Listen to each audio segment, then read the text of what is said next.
Yes, reka munyemerere nongere mbasuze kandi mbifurize kugira ibe byiza nshuti bakunzi ba Bendera TV. Nizere ko meze neza aho muherereye hose, nizere ko mukomeje kugira uwa kane mwiza.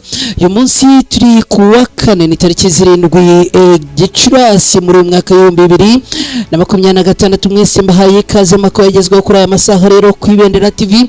Reka nizere ko abiriwe mu kazi mwagize akazi keza, abiriwe mu zindi gahunda namwe reka twizere ko gahunda zanyuze uyu munsi zagenze neza. Mbahaye ikaze rero makuru agezweho kuri aya masaha n'amakuru tugiye kwinjiramo ku buryo bukurikira.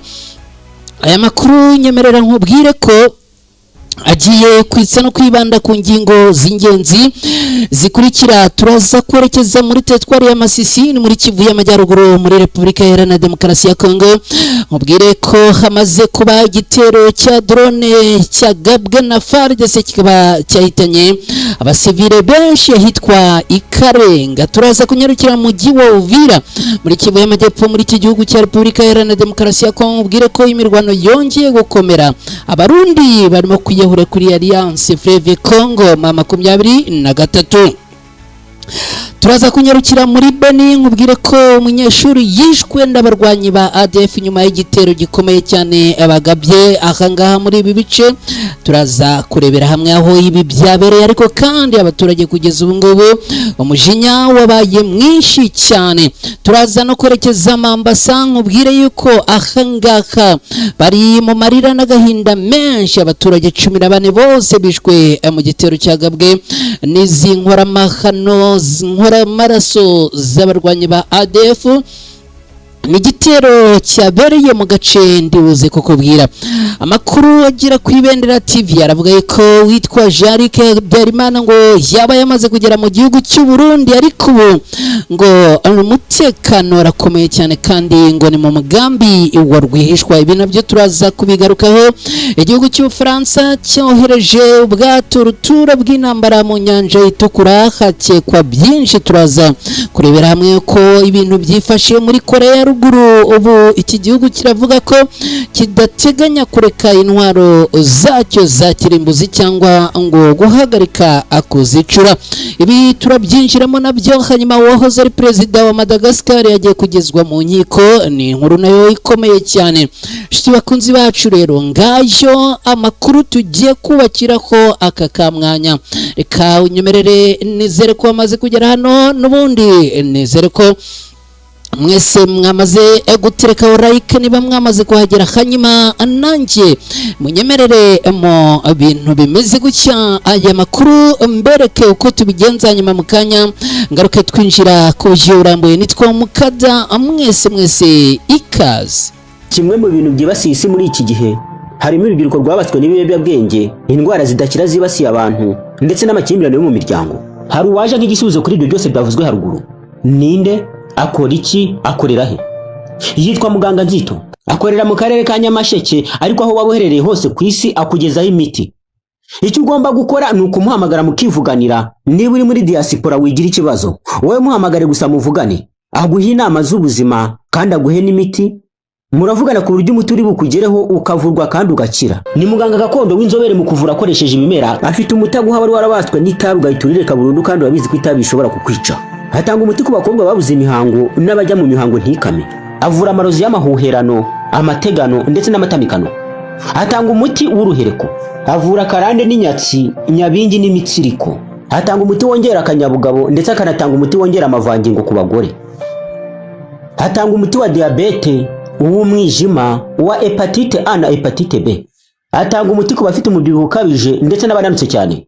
Hatanga umuti ku bafite ibiro byinshi bashaka kubigabanya ndetse n'abafite ibiro bike bashaka kongera ibiro. Hatanga umuti n'ubujyanama ku bafite amakimbirane yo mu miryango. Agufasha kugarura ibyawe byibwe, akanaguha ubujyanama butuma ubana n'abandi neza mu kazi ndetse no kugira igikundiro mu nshuti zawe. Umwihariko kuri uyu muganga nuko igihugu cyose wabuherereyemo ku isi akugezaho umuti. Ushobora kwibaza uti umuganga ushobora gukura ubuzima bwawe mu kaga akakugarura umugore wawe wagutaye ntabwo ahenda? Igisubizo ni oya. Ugereranyije umuti aguha n'amafaranga make y'umuha ntaho bihuriye. Kuva aka kanya ugiye kwicuza impamvu wowe n'inshuti zawe mutamenye uyu muganga mbere.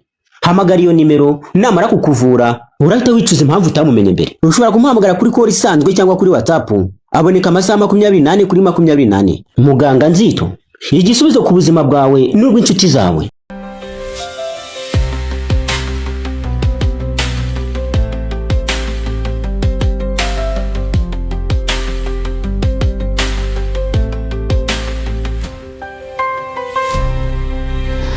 Alright, nongeye kubaha ikaze rero, ni munyemerere mbahe ikaze risesuye aho dukurikiye uherereye hose. Reka nkwifurize kugira ibihe byiza abantu mudukurikiye muri mu bihugu bya Afrika, mwese tubahaye ikaze muri aya makuru. Abantu mudukurikiye muri mu bihugu bya kure cyane bari ku yindi migabane, namwe tubahaye ikaze muri aya makuru. Twinjiye mu kuri aya masange nitwa Mukada, ntago rero turi butinde, ndakwibutsa gusa niba amaze kugera hano nkorere like, uraza kuba ugize neza. Niba ari bwo bwa mbere ugeze ku Ibendera TV, nkorere subscribe, kandi mu gihe ukora subscribe wibuke no gukora kuri akantu kameze nk'inzogera, ni sinye dora notification kugira ngo butaha amakuru ajye kugeraho udatakaje umwanya wo kujya kuyashakisha.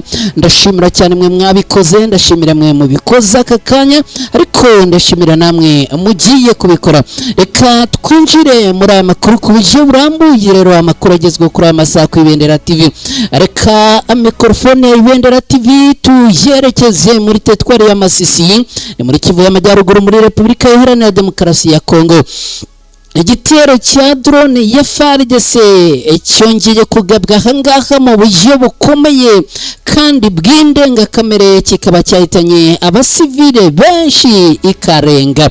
Kuri uyu wa kane tariki 7 Gicurasi muri uyu mwaka ku isaha y'isa 7:20 mu kanya gato yagashize rwose, ihuriro ry'ingabo z'ubutegetsi bwa leta ya Kinshasa zagabye igitero simusiga zikoresheje drone mu gace ka Karenga gatuwe cyane gaherereye muri teritwari ya Masisi, ni muri Kivu y'Amajyaruguru muri Repubulika Iharanira Demokarasi ya Kongo.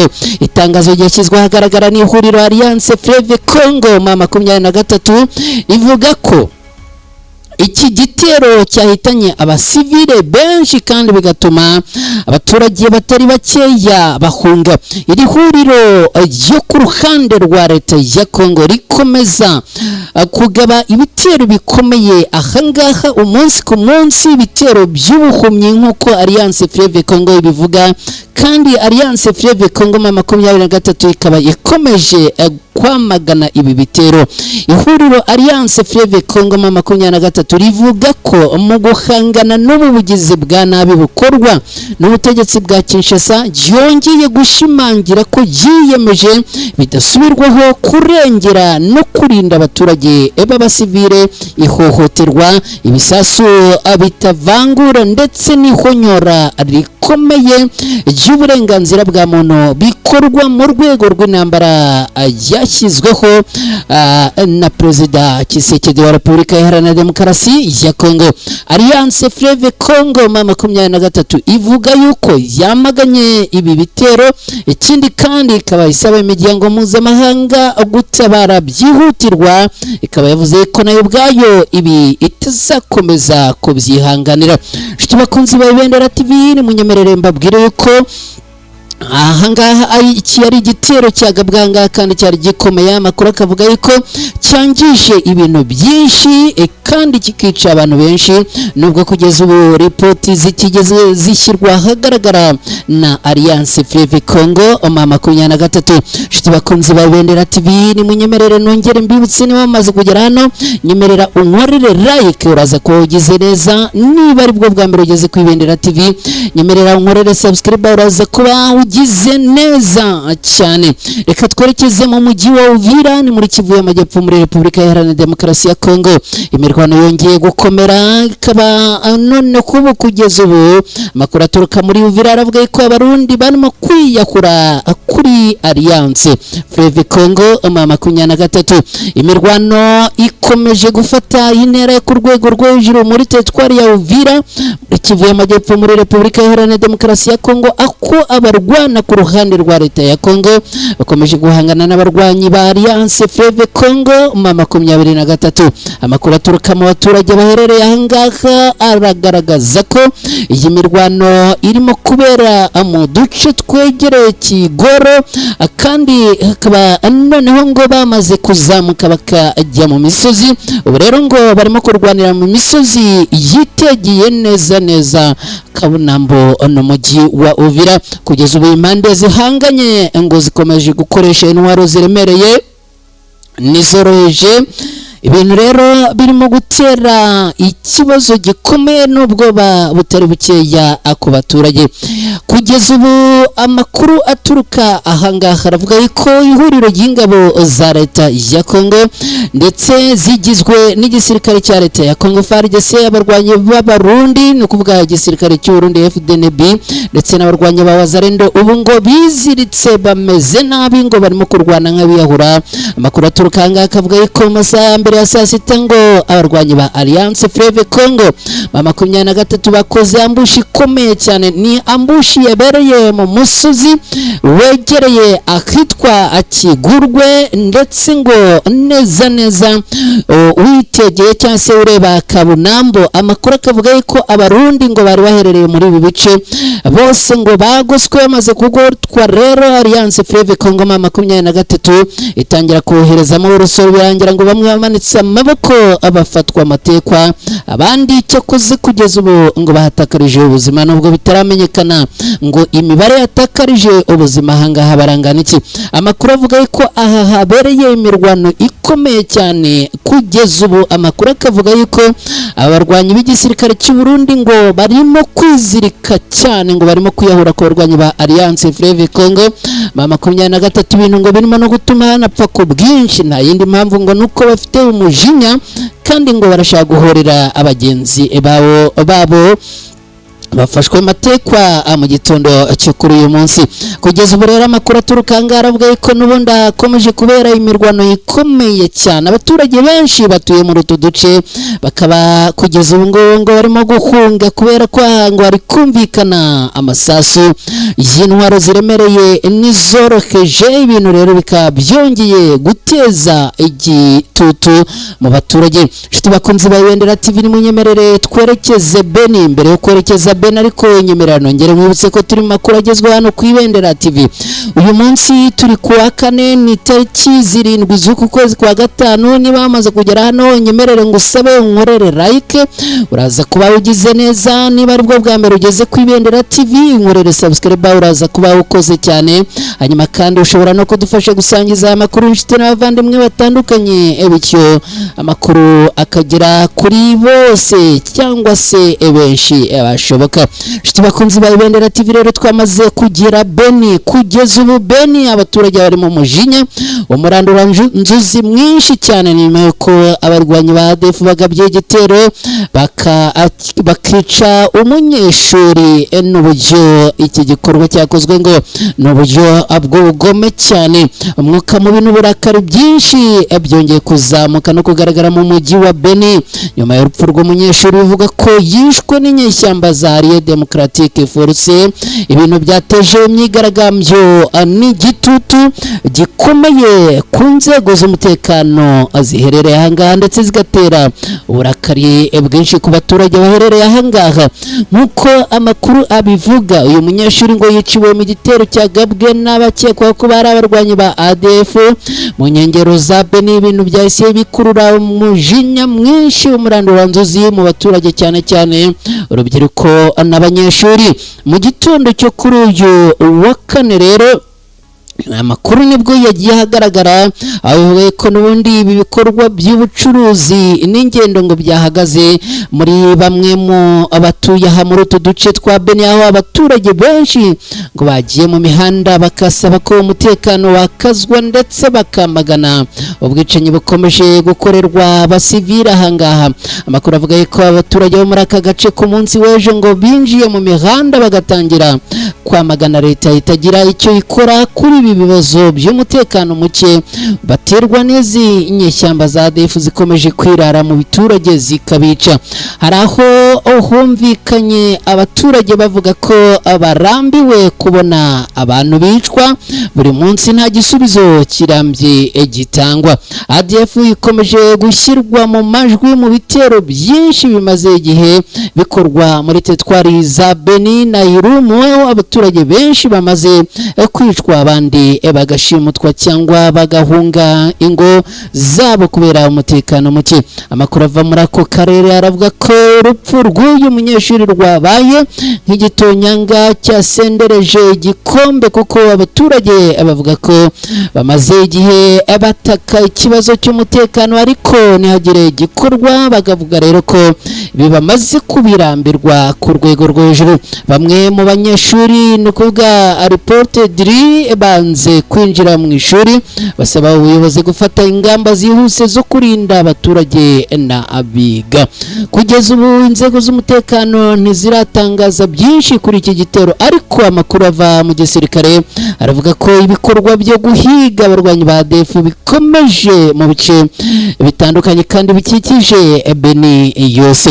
Ibi rero bibaye mu gihe aka karere gakomeje kuba imwe mu ndiri z'ibitero bya ADF bimaze imyaka myinshi bihitana abaturage b'abasivile benshi muri Kivu y'Amajyaruguru na Ituri, bakaba bamaze kubatakariza ubuzima, ibintu bikomeje guteza ubwoba n'agahinda gakomeye mu baturage. Abaturage baherereye ahangaha baravuga ko bari buze gusubira mu mihanda bakigaragambya noneho mu buryo bweruye niba leta ntacyo ikoze ngo ahangaha hongere kugaruka umutekano. Kugeza ubu kandi abaturage barasaba igihugu cya Uganda nacyo cyaje gufasha igisirikare cya Repubulika Iharanira Demokarasi ya Kongo guhangana n'imitwe y'aba bagizi ba nabi, ko nabo bakongeramo imbaraga kugira ngo n'ubundi aha hongere kuboneka amahoro. Nshuti bakunze ba Ibendera TV, kandi tukiri muri aya makuru nyemerera twerekeze Mambasa. Mbere yo kwerekeza Mambasa ariko nyemerera nongere mwibutse ko niba bamaze kugera hano ku Ibendera TV muri aya makuru, nyemerera n'ubundi unkorere like, uraza kuba ugize neza. Niba ari bwo bwa mbere ugeze ku Ibendera TV unkorere subscribe, urakoze cyane. Ndashimira cyane mwe mwakoze subscribe, mwarakoze cyane. Ndashimira namwe mugiye kubikora, ndabashimira bashiki banjye n'abavandimwe banjye mwese, ndabashimira cyane. Nimunyemerere rero tudatinze duhite dukomeza n'aya makuru tuyerekeze Mambasa. Kugeza ubu tuvugana Mambasa iri mu marira n'agahinda bikomeye. Abaturage 14 bishwe mu gitero cyagabwe n'izi nyeshyamba za ADF, akaba ari igitero bagabye ahitwa Biakato. Agace ka Biakato ni muri teritwari ya Mambasa kongeye kwibasirwa n'ubwicanyi n'ibitero ndengakamere nyuma y'igitero gikomeye cyagabwe n'inyeshyamba za Allied Democratic Force cyahitanye abantu 14 bose. Ni umubare w'abantu benshi cyane nkuko amakuru aturuka mu baturage n'inzego zikurikiranira hafi ibijyanye n'umutekano ahangaha bivuga. Abarwanyi ngo binjiye muri utu duce twa Biakato mu buryo butunguranye, batangira kwica abaturage no gusahura ibikoresho byabo.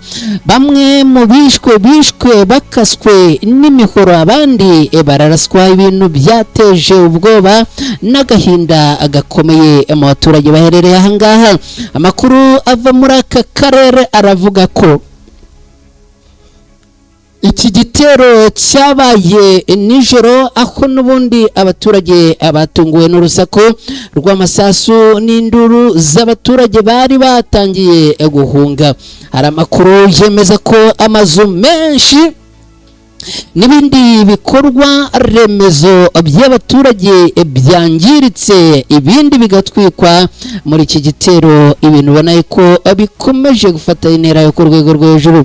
Agace ka Biakato ni kamwe mu duce tumaze igihe twibasirwa n'ibitero bya ADF.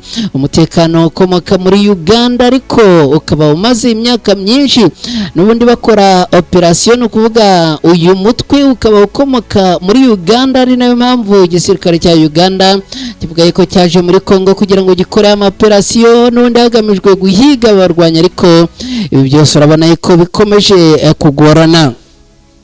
Uyutsa ko rero uyu mutwe ukorera ibikorwa byabo mu ntara Ituri no muri Kivu y'Amajyaruguru muri Repubulika Iharanira Demokarasi ya Kongo. Uyu mutwe ukomeje gushinjwa ubwicanyi bwibasira abasivile, gushimuta abaturage no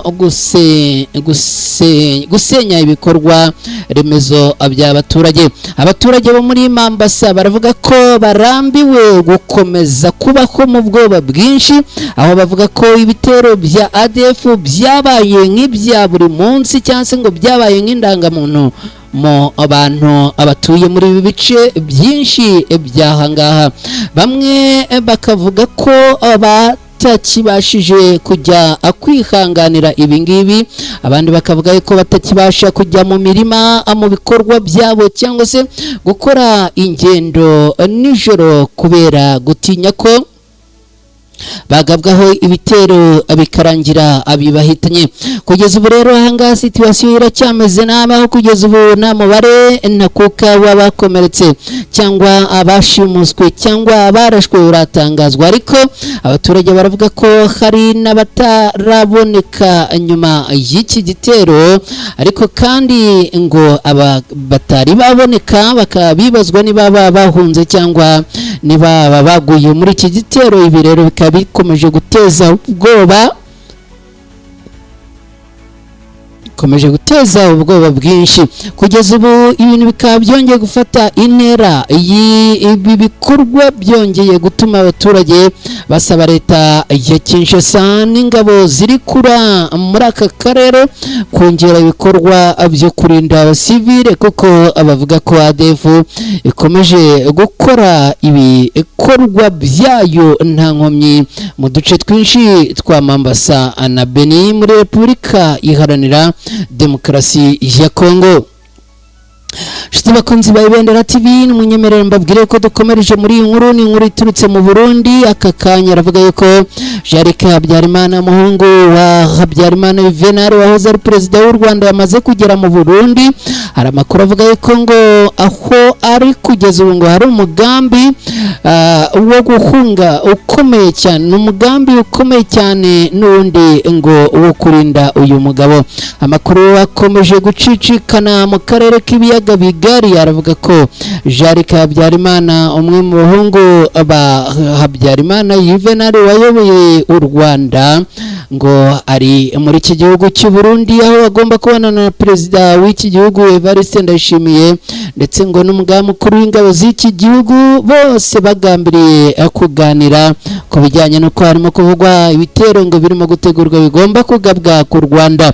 Aya makuru akomeje gukwirakwira cyane ku mbuga nkoranyambaga mu banyapolitiki bakurikiranira hafi ibijyanye cyangwa se ibibazo byo mu karere, aho bafite bamwe bavuga ko hari umugambi uri gutegurwa wo guhungabanya umutekano w'u Rwanda.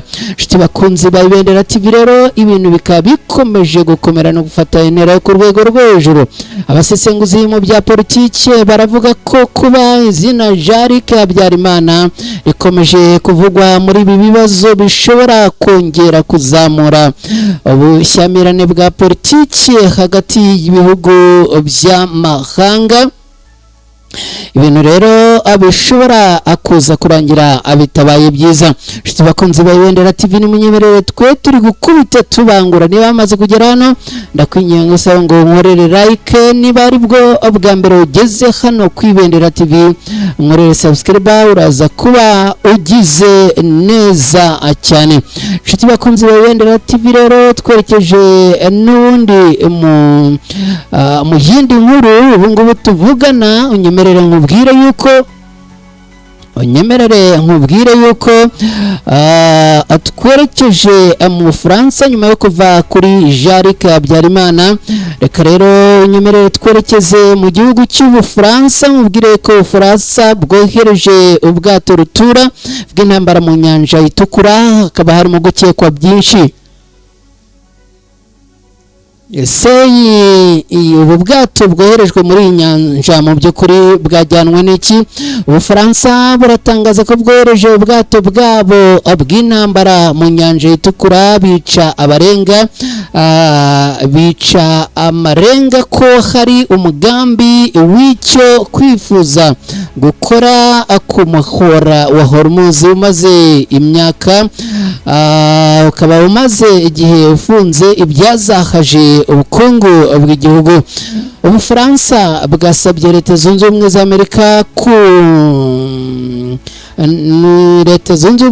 Amerika na Irani gutekereza ku byifuzo bishobora gufasha ubukungu bw'isi muri iki gihe Hormuz ikomeje gufungwa.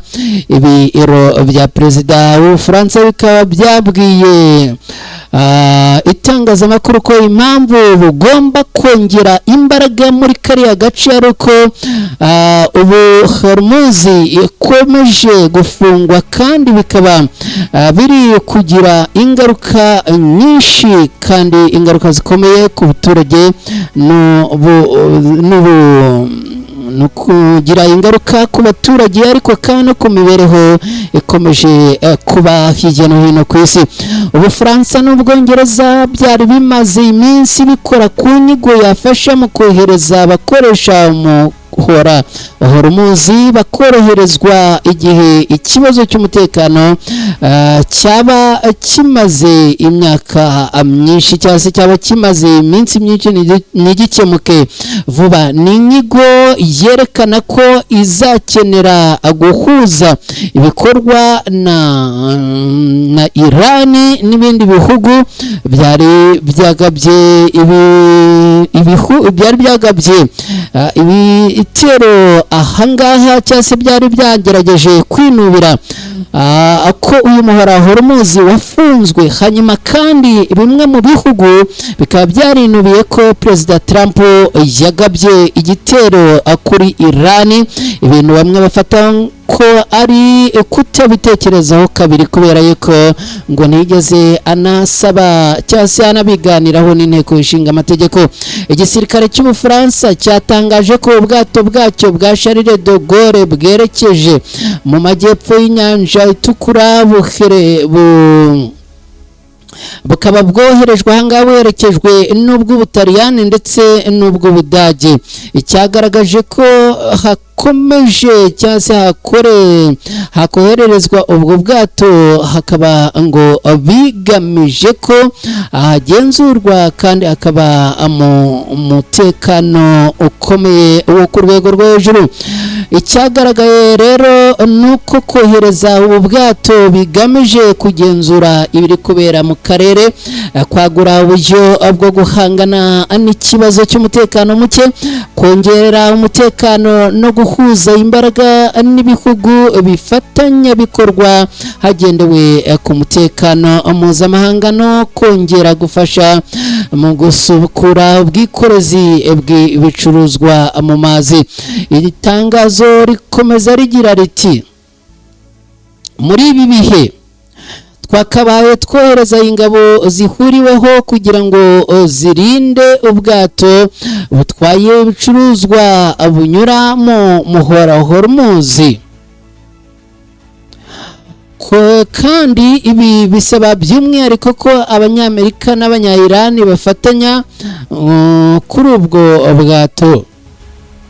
Ubufaransa rero bukaba bugaragaza ko kohereza ubwato mu nyanja ya Hormuz ari ibintu bikomeje gukomerera ahangaha mu isi nzima, aho rero Ubufaransa buvuga ko n'ubundi ngo harimo gucungwa umutekano ahangaha ariko no kureba uko ibintu byifashe, dore ko ibintu bikomeje kugenda nabi. Bakunzi ba Ibendera TV n'umunyemerere nongere mbibutse ko turi makuru hano ku Ibendera TV. Nge nitwa Mukada, niba bamaze kugera hano unyemerere ngusabe unkorere like, uraza kuba ugeze neza. Niba kandi ari bwo bwa mbere ugeze hano ku Ibendera TV uraza kunkorera subscribe, uraza kuba ugeze neza cyane. Kuri mwe muhasanzwe rero mwe w'icyo mbasaba no kunkorera like, muraza kuba mukoze cyane niba bikora. Hanyuma rero ni munyemerere dukomeje n'aya makuru. nimunyemerere noneho twerekeze muri iyi ngingo ikomeye kandi nayo itoroshye. Ni ingingo iturutse muri iki gihugu, ni muri Koreya ya ruguru, akaba ariho n'ubundi iyi nkuru iturutse. Nyemerera rero iby'iyi nkuru mbikubwire. Kugeza ubu Koreya ya ruguru iravuga ko idatiganya na gato kureka intwaro zayo za kirimbuzi cyangwa guhagarika kuzicura. Ibi birasa naho ari ugukorogoshora bwana Donald Trump wa Leta Zunze Ubumwe za Amerika, mu gihe Trump akomeje kurasa kuri Iran cyangwa se yagabye ibitero kuri Iran azishinja gukora ibitwaro bya kirimbuzi, kugira ngo Koreya ya ruguru noneho isi nishwishwirije cyangwa isuzuguye cyane Amerika, yagiye hirengereye igira iti ntabwo tuzigera na rimwe tureka gukora intwaro za nucleaire. Koreya ya ruguru yashimangiye ko itazareka intwaro zayo za kirimbuzi, isobanura ko icyemezo yafashe kidashobora guhinduka, kandi yemeza kongera ubushobozi bwabo n'abandi. Kuri uyu wa kane ibitangazamakuru bikaba byatangaje ko ambasaderi wa Koreya ya ruguru mu muryango w'abibumbye yavuze ko igihugu cye kitagengwa n'amasezerano yo kudakwirakwiza intwaro za kirimbuzi, ndetse nuko igitutu cy'amahanga kitazahindura kuba ari igihugu gitunze intwaro za kirimbuzi. Pyongyang yavuze ko izava mu masezerano yo guhagarika kongera intwaro za kirimbuzi mu 1993, kandi bikorwa ku mugaragaro bikaba byaratangiye mu mwaka w'2003. ikaba ibi yaravuze ko rero yari yaravuze ko igiye guhagarika iyi gahunda yo gukora izi ntwaro za kirimbuzi, ariko ibi ngibi bikaba byarakomeje aho kugira ngo bihagarare. Kuva iki gihugu kimaze gukora igerageza y'intwaro za kirimbuzi, kugeza ubu bamaze gukora igerageza y'intwaro inshuro 6. Ibi biratuma rero n'ubundi bikomeza gutera ubwoba abo muri ibi bihugu cyangwa se nabo muri aka gace. Abasesenguzi mu rwego mpuzamahanga bakaba babona ko ibi ngibi Koreya yavuze bisa naho ari kwishongora kuri Leta Zunze Ubumwe za Amerika. Leta Zunze Ubumwe za Amerika zikomeje gukinagirana igihugu cya Iran babashinja gukora intwaro za kirimbuzi. Abangaba rero bo kugira ngo rwose ibintu babishyira ahagaragara, bakaba bavuze ko bo abatazareka kuzikora, kandi ngo nta n'igitutu n'ikintu gitoya gishobora kubafasha cyangwa se gishobora gutuma bareka gucura izi intwaro. Nshuti bakunzi ba Ibendera TV, nimunyemerere nongere mbibutse ko turi makuru agezweho hano ku Ibendera TV. Niba wamaze kugera hano, ndakwinginga gusaba ngo unkorere like, uraza kuba ugize neza. Niba ari bwo bwa mbere ugeze hano, unkorere subscribe, uraza kuba ukoze cyane. Duhinduye ingingo muri aya makuru rero, nyemerera twerekeze ku nkuru igaruka kuri uyu mugabo.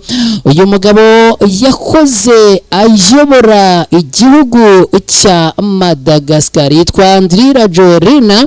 Uyu rero bikaba byamaze kumenyekana ko agiye kugezwa mu nkiko. Kuva mu Kuboza umwaka ushize, Andry Rajoelina wahoze ari perezida wa Madagascar ategereje kwiregura ku birego byatanzwe n'urubyiruko mu nteko ishinga amategeko. Bivuze ko azaburanishwa adahari kuko ari mu buhungiro kuva yahirikwa ku butegetsi mu mwaka ushize 2025. Ni ibirego byo kunyereza umutungo, ikoreshwa ry'amafaranga akoreshwa na leta ritavugwaho rumwe, hamwe n'ibyemezo yafashe mu gihe bitera mu gihe habaga icyorezo cya covid. nk'uko byatangajwe na Minisiteri y'Ubutabera muri iki gihugu binyuze muri Minisitiri w'Ubutabera yitwa Afanirizo wa Erinaivo wahoze ari umukuru w'igihugu cya Madagascar ngo ashobora gutangira kuburanishwa n'inkiko. Minisitiri yagize ati nabajije perezida w'inteko ishinga amategeko niba ukurega wahoze ari perezida biri ku murongo w'ibyigwa, yansubije agira ati yego. Amatora y'inteko ishinga amategeko ku kuba ibirego byashyikirizwa inkiko ni intambwe ya mbere iteganijwe kuba mbere yo koherezwa mu rukiko rukuru rw'ubutabera kugira ngo uwahoze ari perezida w'iki gihugu aburanishwe. Kugeza ubu rero ibintu bikaba bikomeje gukomera no gufata intera yo ku rwego rwo hejuru, aho kugeza ubu ngubu uyu mugabo yavanwe ku butegetsi agakorerwa kudeta. Hari amakuru avuga yuko uyu yaba yarahungiye mu Burusiya, andi makuru akavuga yuko yaba ari mu Bushinwa, ariko amakuru yizewe avuga yuko uyu nguyu rero agiye gutangira kuburanishwa. Nshuti bakunzi ba Ibendera TV, ni munyemerere mbashimire cyane mbatangarize ko twerekeje ku musozo w'aya makuru yaragezweho aya masaha ku Ibendera TV. Mwese abadukurikiye rero mwakoze cyane kubana natwe, ndabona nta bitekerezo mwaduhaye yewe bihari mbinyujijemo amaso. Reka rero munyemerere mbashimire cyane mwese, mukomeze kugira amahoro n'amahirwe, mukomeze kugira impagarike n'ubugingo. Nge nitwa Mukada, hani ku Ibendera TV. Ngaho rero mwese bye, ciao ciao.